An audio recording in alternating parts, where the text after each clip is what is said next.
Thanks a lot. I wanted to ask about the Eritrea sanctions and also about the monitoring group. On the sanctions, it seems, is there, from your point of view, evidence of Eritrea still supporting al-Shabaab? Because what they seem to say is that if there is no evidence, why should they let them in? It's kind of like guilty until proven innocent. And the other thing I wanted to ask you about is the monitoring group. There was a letter that emerged by one of the experts, Dinesh Mahtani, in which he basically sort of tried to, in some view, pick a new leader for the country, say this guy would be a good leader in a future Eritrea. And he's resigned. And I wanted to know, what are the implications of that, given that he worked on the report? What do you learn in terms of training for experts in the future? Is there anything follow-up, I guess, on this resignation of what some people call a regime change letter?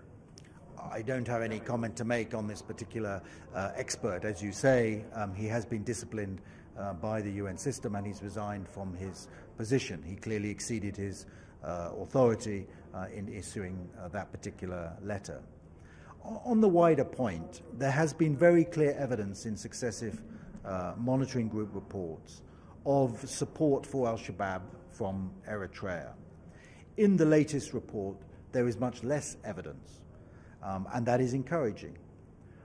But because the monitoring group has not been allowed to visit Asmara, they have said very clearly that they have not been able to investigate the various strands of evidence that comes their way.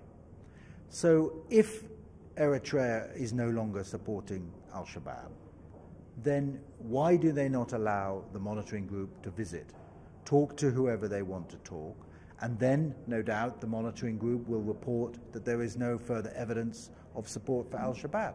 In that case, the United Kingdom will be one of the first countries to suggest that the sanctions be lifted.